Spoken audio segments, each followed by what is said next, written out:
কথায় বলে অনেক কথার অনেক দোষ, বুঝে শুনে কথা কোষ। কারণ কি জানেন, মুখের কথা, মানুষের মুখের কথা তীরের ধনুকের চেয়েও ধারালো। তাই বুঝে শুনে কথা বলা উচিত। আপনার মুখের কথাতেই আপনার জীবন সুন্দর, আপনার মুখের কথাতেই আপনার জীবন অসুন্দর।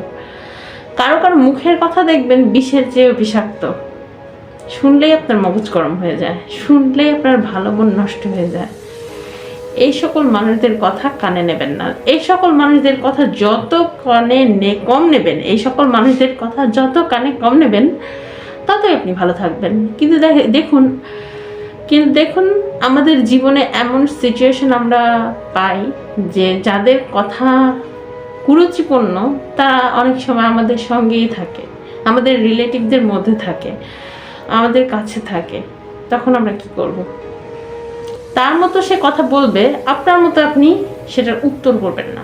কখনো উত্তর করতে যাবেন না। যত কম উত্তর করবেন, যত চুপ থাকবেন, তত সেটার আপনি তাড়াতাড়ি রিল্যাক্স পাবেন। আপনি যত বেশি কথা বলবেন, তার সঙ্গে ওই সংক্রান্ত আলোচনা করবেন, তার লেভেলে আসবেন, সে আপনাকে আগে তার মতো নিচে নামাবে, আপনাকে ছিঁড়বে, ঘষবে, মাজবে, আপনাকে ঝাঁঝরা করে দেবে। মানুষের কথাই এখন মানুষের জীবন কেড়ে নিচ্ছে, জানেন? মানুষের কথাই মানুষের জীবন কেড়ে নিচ্ছে। এটা কিন্তু খুবই মারাত্মক। কথা দিয়েই মানুষকে ধ্বংস করে দিচ্ছে। একটা কথায় খারাপ লেগেছে, কোনো মানুষ সুইসাইড করতে গিয়েছে। একটা কথার কারণে বলেছে যে অমুক এটা করেছে, তমুক সেটা করেছে। এই যে কথা, এই কথাতেই অনেকে বাজে ডিসিশন নিয়ে নেয়, তার জীবন শেষ করে দেয়। তাহলে কথার মধ্যে কতটা গুরুত্ব লুকিয়ে আছে, এটা কি আমরা বুঝি?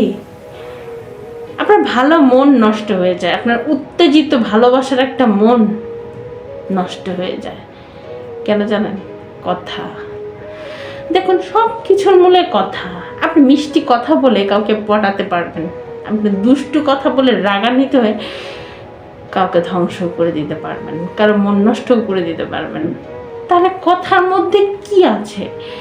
কথার মধ্যে কি মধুময় কিছু আছে যে কথায় সব কিছু জয় করা সম্ভব। সেই জন্য সেই কথাটাকে, সেই মূল্যবান শব্দগুলোকে সুন্দরভাবে সাজিয়ে গুছিয়ে বলা উচিত। মানুষের মনে আঘাত দিয়ে কথা বলা উচিত না। কখনোই মানুষের মনে আঘাত দেওয়ার চেষ্টা করবেন না। মানুষের মনে আঘাত দেওয়ার মতো নিকৃষ্ট কাজ আর দুনিয়াতে হয় না। আপনি যার মনে আঘাত দিবেন, সে মানুষটা কিন্তু শান্তিতে থাকতে পারবে না। তার অশান্তির কারণ যদি আপনি হন, কারো অশান্তির কারণ যদি আপনি হয়ে থাকেন, আপনিও শান্তিতে থাকতে পারবেন না। শান্তি এত সহজে আসে না। কাউকে অশান্তিতে রেখে নিজেকে শান্তিতে রাখা যায় না, বুঝছেন? মনে রাখবেন, আপনি যা দেবেন আপনি তা একদম সুদ সমেত ফেরত পাবেন। খারাপ ব্যবহার এমন একটা জিনিস, আপনি যতটা দেবেন ততটাই আপনি ফেরত পাবেন। কারোর সাথে অন্যায় করলে সেটা কিন্তু ফেরত পাওয়া যায়, এটাই বাস্তব।